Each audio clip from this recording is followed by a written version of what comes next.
Arroba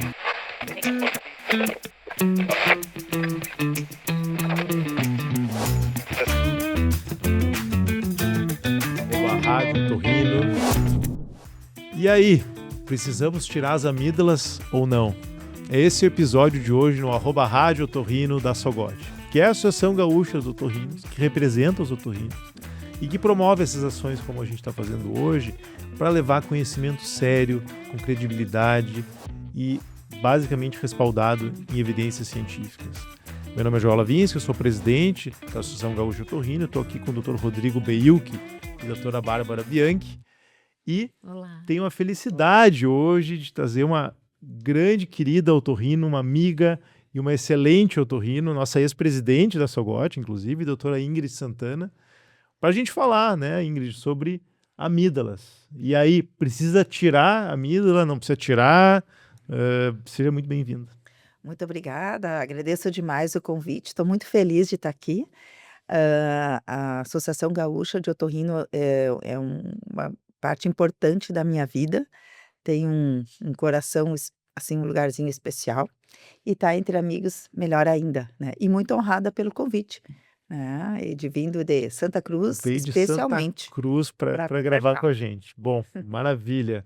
Bom, então, vamos começar um caso, né, Bárbara? Toca a ficha. Vamos falar sobre um caso que é comum no consultório de otorrino, que é um paciente, uma criança, o Joãozinho tem 6 anos e ele foi levado pela família porque está sempre com infecção de garganta, sempre com placa nas amígdalas.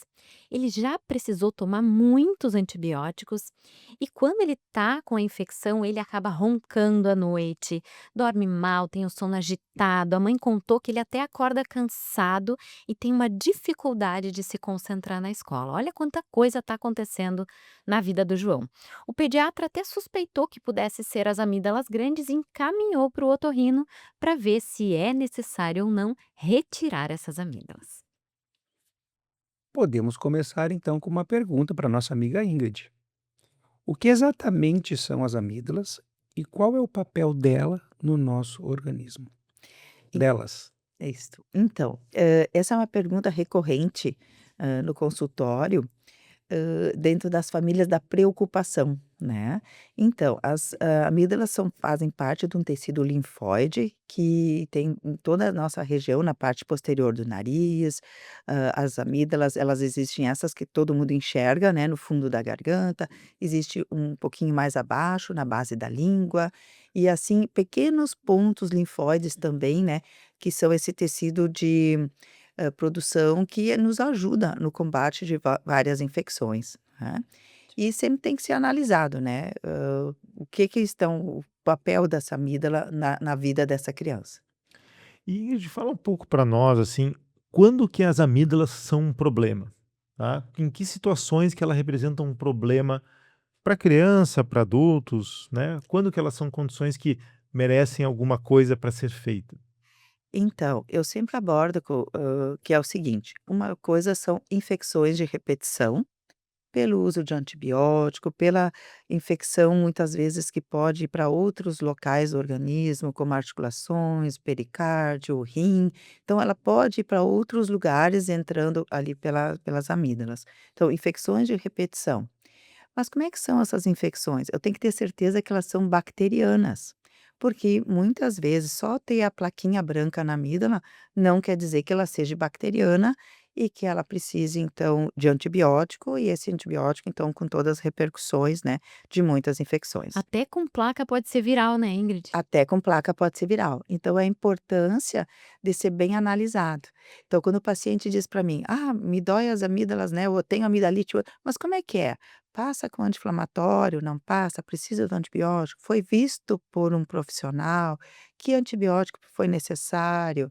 Né, então tudo isso é uma coisa muito importante no critério, né, de remover ou não. E quando que é um número, tem um número mágico, a gente diz assim, quando que é demais amidalite, assim, que tem documentação, foi no médico, viu, de fato, a amidalite bacteriana, visto por um médico, tem algum número mágico que a gente diz assim, bom, a partir de agora a gente tem que pensar em tirar esses amígdalas? A princípio, esse número, né, assim, que a gente, vamos dizer, diz: "Olha, a partir de então, nos consensos, é a partir de 4, 5 infecções anuais", né, ou 2 a cada 2 anos, bacteriana, com necessidade de uso de, antibiótico comprovado, né.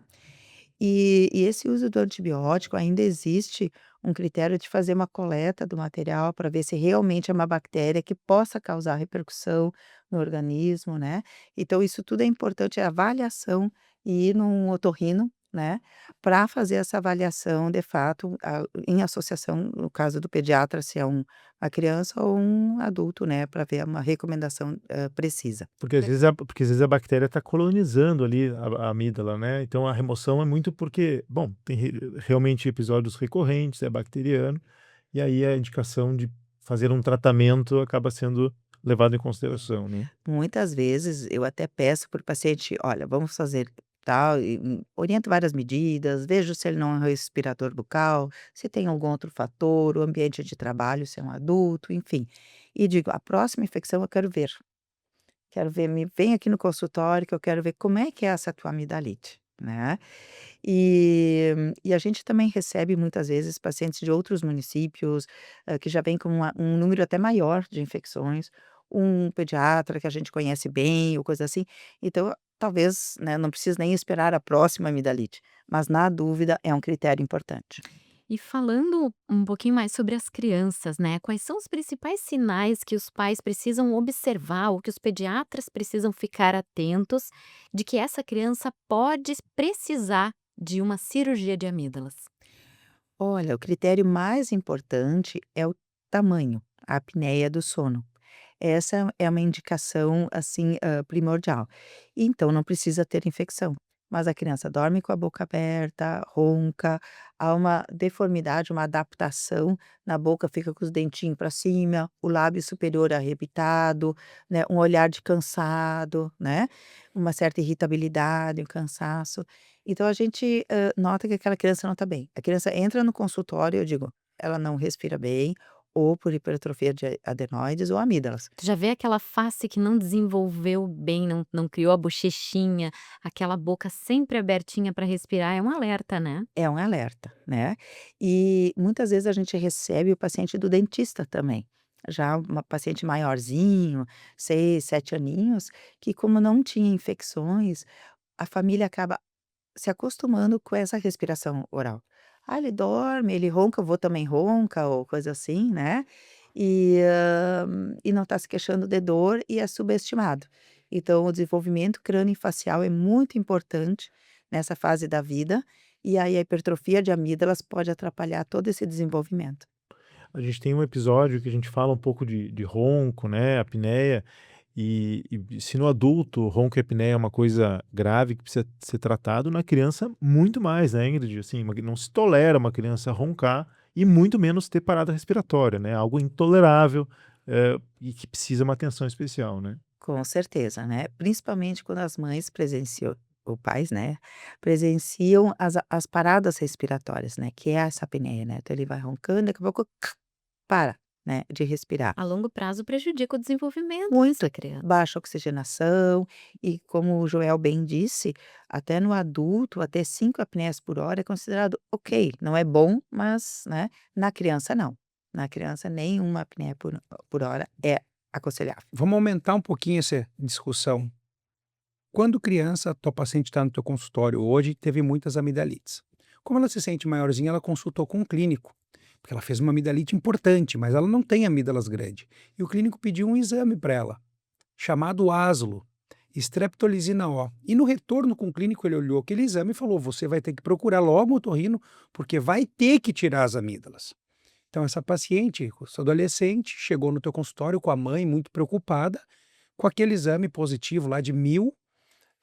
E aí, doutora Ingrid, tem que operar esse paciente que não tem amígdala mais obstrutiva, que era amidalite recorrente na infância, e agora ela fez uma amidalite com seus 15 anos.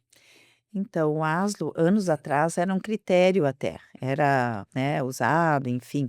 Hoje em dia não, né, hoje em dia os critérios são as infecções, é o tamanho que dá apneia, é quando o paciente tem abscesso periamidaliano, que daí ele pode refazer. O que que é o abscesso periamidaliano? Quando a cápsula que encobre a amígdala posteriormente é rompida numa infecção. Agora mesmo eu tive um caso seríssimo que dissecou até o mediastino, né, foi lá perto do coração, o pulso foi descendo, então esse é um paciente que não precisa ter um segundo abscesso, né, ele tem indicação. Ou uma outra indicação importante é quando de uma forma assimétrica, as 2 amígdalas têm o mesmo tamanhinho, daqui a pouco uma começa a crescer muito, né, então pode ser um linfoma, pode Até ser como uma outra forma de alteração. biópsia dela, né? Exato. Então são critérios objetivos e o ASLO, ele não é que ele não tem importância, mas não é mais critério para a gente operar. Então, uma das principais, né, Ingrid, se a gente tiver que resumir para quem tá nos acompanhando, são as amígdalas aumentadas de tamanho ou casos específicos de amidalite de repetição, né? Isso, Então, basicamente, o ronco e a apneia com amígdalas aumentadas de tamanho e amidalite de repetição, né, Ingrid? isso. Principalmente, porque essas complicações, felizmente elas são incomuns, né? Mas elas podem acontecer, com certeza. Aí normalmente vai passar por um otorrino, né, que já são complicações, e o otorrino então vai orientar essa família, justamente que tem indicação nesse caso de fazer uma cirurgia. Conta pra gente como é que é feita a cirurgia das amígdalas e se tem alguma novidade nesse sentido. Então, a cirurgia das amígdalas é uma das mais feitas, né. Eu até pesquisei, são 40.000 amidalectomias por ano no Brasil, em média, né. Claro que varia muito da época do ano, do estado, enfim, né, de uma série de alterações. Então, ela continua sendo uma das cirurgias mais feitas, por quê? Porque ela é muito resolutiva. Então você opera a amígdala, se você tem apneia do sono por ela, vai resolver. Se você, né, tem infecções, vai resolver. Então isso é muito, muito bom, né. Que a amígdala, ao contrário da adenoide, ela não volta, né? Exato, então é bom, né, isso é uma pergunta também frequente das famílias, né, não volta. Então assim, como é que eu explico para o meu paciente, né, para vocês ficarem bem tranquilos. O paciente vem em jejum da meia-noite em diante, chega de manhãzinha, porque a maioria é criança, os adultos só a gente pode operar mais tarde um pouquinho.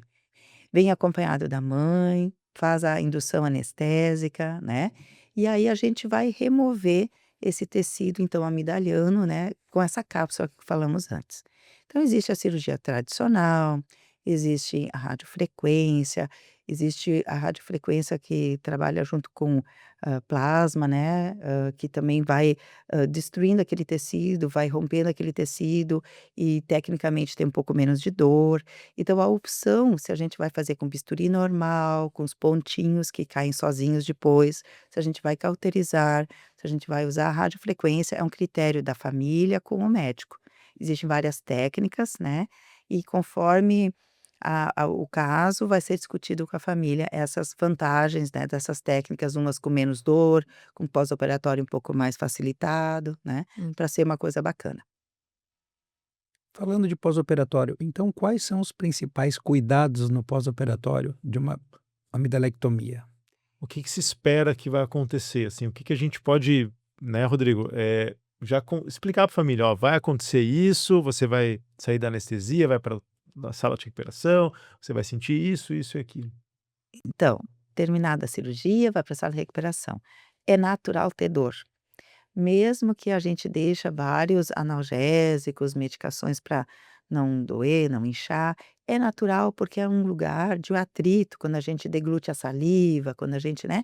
Então o paciente acorda, ele vai ter um desconforto. Às vezes menor, maior, dependendo da técnica, que nem eu falei antes. Vai ali, nesse lugar da amígdala, vai crescer uma pelezinha branquinha chamada fibrina, que tem mães às vezes que se assustam, e já tive paciente que fez, benzetacil, penicilina e já nem tinha mais nem amígdala, por causa desse branquinho que dá ali. Então é natural mudar um pouquinho a voz, porque o paciente fala mais fininho para não forçar a musculatura, vai estar um pouco inchado, vai comer, uma dieta mais leve, mais líquida, pastosa. Eu peço para não ter ácido, né, então não tomar um suco de laranja, então comer frutas maciazinhas, pirezinhos, caldinhos, né. Então coisas assim de fácil deglutição, que não precisa fazer força para engolir, que vai ser mais confortável para o E o paciente. repouso, né, que é bem importante. E o repouso. Pós-cirurgia. É. Sabe aquela faixa etária de 7, 8 aninhos? Eu dou 20 dias. Eu digo: "Não, fica em casa, porque ele não vai obedecer na escola, ele vai correr, ele vai jogar futebol, porque a dor vai diminuindo, vai melhorando". Eu digo: "Vamos esperar um pouquinho mais, tá?". Mas para as outras atividades, às vezes bem menos, adulto também, obviamente, bem menos, né. Eu peço só assim, por exemplo, crossfit, né, corrida, essas coisas, eu peço 1 mês para o adulto, né. Então esse para esse esforço de academia e tal. As atividades laborais, né, no trabalho, às vezes 1 semana, começa a comer direitinho, eu já libero. Você falou que a voz muda no pós-operatório, mas essa mudança é passageira ou definitiva? Bem passageira, bem passageira. E até é engraçado quando são os meninos, né, então eles falam assim um pouquinho mais fininho, porque tá inchado, porque eles não querem fazer força. Aí eu digo: "Pai, não te preocupa, que a voz vai ficar Vai voltar. perfeita". É que o que acontece não é que a voz muda, né, muitas vezes eu tenho que explicar isso, é pela obstrução, o alto-falante vai seguir sendo o mesmo, o que vai mudar é a caixa. Então a criança com a amígdala grande, ela vai falar assim, porque o som não sai direito da boca dela, e depois que ela opera, o som sai direito. A voz fica melhor. E os pais se assustam muito com isso. "Nossa, olha como mudou a voz, o que aconteceu na voz dele". Não, a voz não aconteceu nada. Simplesmente a gente desentupiu a voz dele que estava trancada pelas amígdalas. Exato. Gostei da tua voz assim, Rodrigo. Gostou que eu fale assim? Vou com batata quente não. Assim, eu tô com as amígdalas inflamadas hoje, então eu não tô conseguindo falar direito. É Gostei. legítimo, Gostei mais dessa perfeito. voz do que a original. Gente, Ingrid, deixa eu fazer uma pergunta agora, momento polêmica aqui. Ah, Tem um meu momento Deus. polêmica aqui. Diga. Sempre tem um momento polêmico, sempre é comigo aqui. O momento polêmico é o seguinte: o pai vai chegar pra ti dizendo assim, doutora Ingrid, a senhora vai tirar as amígdalas, né? Tem indicação e tal. Mas a amígdala não faz parte do nosso sistema de defesa de imunidade? Então, a amígdala é um tecido linfóide, que nem nós falamos antes, é importante, mas não é o único.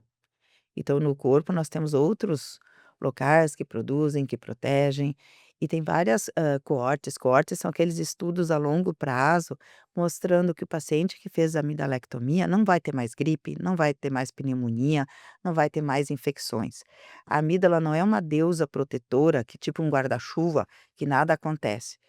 Basta pensar, antes de tirar as amígdalas, né, o paciente não tinha eventualmente uma sinusite, uma pneumonia, é que depois que tirou a amígdala, qualquer sintoma é associado a essa retirada das amígdalas por um tabu, eu chamo assim lenda urbana, quando um familiar fica passando para outro, fica passando para outro, mas cientificamente não. é uma infecção que ocorreria de qualquer forma, né? Uma pergunta muito comum também dos pais é: tá, se eu tirar a amígdala, não vai infeccionar outras partes da garganta? Na verdade, você pode ter uma faringite simples, uma infecção viral que ocorre com ou sem amígdalas. Então, isso também é um mito. E também, pegando esse gancho, a gente chama hoje em dia, não de amidalite em si, faringotonsilite, faringoamidalite. A faringe inflama igual quando tem amidalite. Ela está vermelha, ela está irritada, só que a amígdala se sobrepõe pela dor, pelo desconforto, aí se coloca lá o abaixador de língua, ah, tem placas na amígdala, né? Mas a faringe não está assim, beleza, tirando a amígdala, eventualmente ela vai ficar vermelhinha. Quando a gente fala em cirurgia com os pais no consultório, a palavra cirurgia, né, falando com crianças pequenas, assim, tu já vê que o olhar dos pais muda, né? Eles já ficam meio que pálidos, né? E eles perguntam, ó, Ingrid, ó, doutora Ingrid, né? Essa cirurgia tem algum risco? Olha, eu sempre digo assim, ó, todo procedimento tem risco, porque faz parte. Aí vem os cuidados pré-operatórios, exames de sangue bons, criança em boas condições, uma boa avaliação, transoperatório cuidadoso, com tudo direitinho, e pós-operatório, que nem nós estamos comentando, de repouso, qualquer sinal de alteração avisar o médico, sempre vai ter, né? Vai ter infecção, pode ter um sangramento, isso faz parte do local. A amígdala é um lugar muito que tem muitos vasos próximos, né? Então é possível né? Graças a Deus não é tão frequente, é pouco frequente, mas a gente alerta os pais porque eles são nossos parceiros na cirurgia, no caso, né? E o adulto também.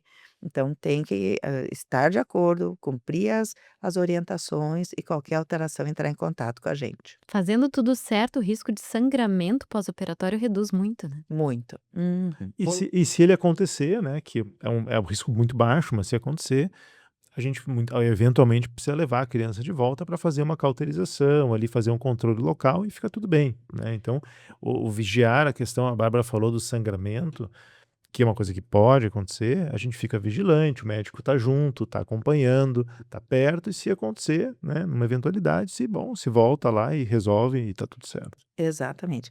É um lugar que tem essa exposição, né, a vasos muito próximos, mas isso pode acontecer em qualquer outro procedimento também.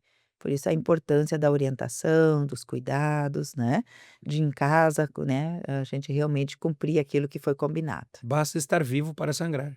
Não dá pra sair da cirurgia e comer um churrasco, né, gente? Vamos para uma polêmica? Opa! Existe idade mínima ou ideal para realizar a amidalectomia? Então, eu sempre digo que bem indicada não é uma questão de idade, né. Então a gente tem que observar. Eu já fiz cirurgias em crianças muito pequenas, porque elas realmente não cresciam, não estavam se desenvolvendo, estavam na base de 8 mamadeiras de leite por dia, porque não descia nada, praticamente quase nada de fruta, muito menos proteína, carne e assim por diante. Então eu não vou dizer: "Olha, eu vou esperar até 3 anos, ou eu vou esperar até 4 anos", porque a criança está em sofrimento e tem uma indicação precisa, né. Então a idade depende da indicação, né. Já fiz ao mesmo tempo cirurgia com paciente com mais de 70 anos, que o meu anestesista disse: "Ingrid, isso aí mesmo?" Eu digo: "Sim". Comprou um carro novo, tá É. precisando pagar a parcela. Pior que não, pior que era mãe de colega, era de grátis ainda, tá. Não, era mãe de um colega nosso, que a vida inteira tinha aquelas amígdalas grandes e deu realmente um momento que elas já deviam ter diminuído expressivamente, ela só tomava leite e estava também com anemia, com coisa assim. Quase também um caso de biópsia, né? A gente tira a Exato, amígdala com o exato. intuito de fazer um anatopatológico. Porque não é comum, né, Rodrigo? Não é Nada, comum, né? não, E- tive uma na vida. Eu tive uma amígdala, um caso assim curioso, criança de 9 meses fazia amidalectomia. Mas a amígdala grau 4 para 5, a criança não respirava mais. Falei, pai, nós vamos fazer depois de amanhã. Como assim? Sim, sim, os exames de sangue dão normal, mas isso não é normal. As amígdalas se beijando, como se diz, né, Largando Rodrigo? o sininho. É. Falei, gente, 9 meses não pode viver assim. E não era nada. Era erro de fábrica, que nem disse, pai, fizeram com muito amor e eu acho que as amígdalas ficaram grandes demais. Não foi nada. Que bom, né. Mas é isso aí, é importante a gente esclarecer, né, que a cirurgia da amígdala é uma cirurgia que, quando bem indicada, a repercussão na vida da criança é absolutamente incrível, né, Ingrid?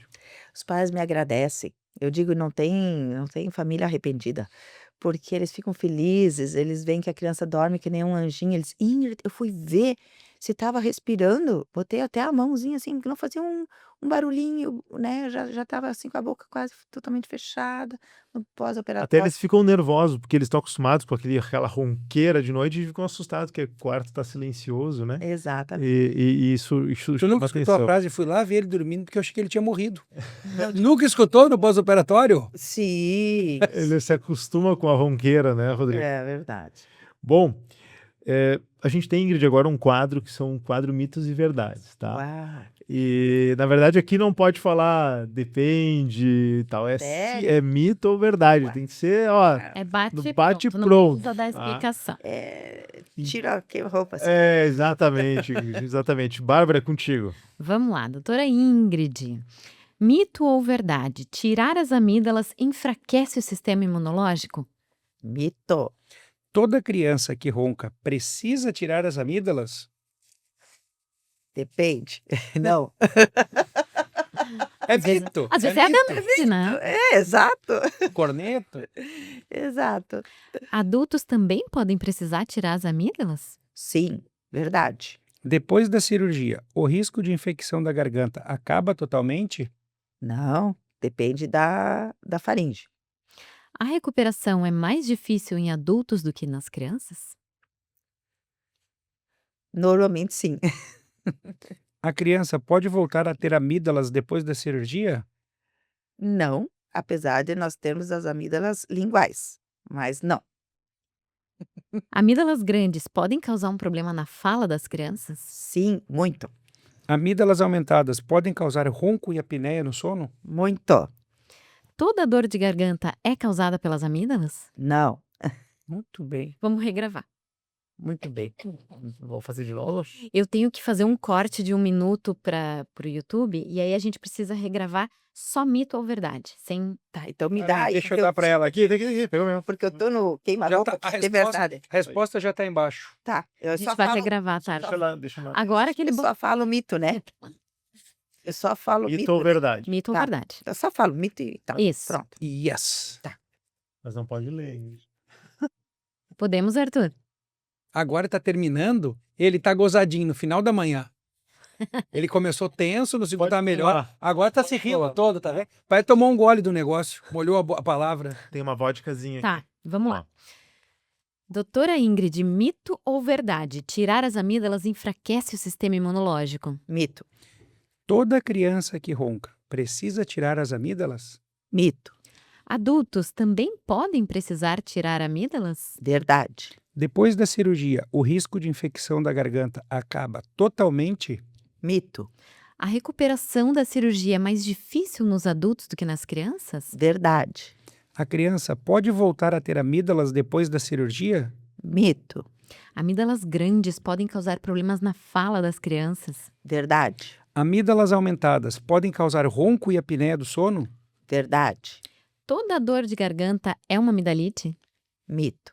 Isso aí, muito obrigada. Muito obrigado. Maravilha. Doutora Ingrid, eu vou aproveitar a oportunidade para agradecer muito a sua vinda de Santa Cruz para cá, né? E tu sabe que eu tenho um carinho especial por ti, né? Tu foi foi presidente da Sogot, eu tive o privilégio de ter sido diretor científico na tua gestão e aprendi muito do jeito como tu lidava com a Sogot, mas principalmente o teu amor pela Sogot.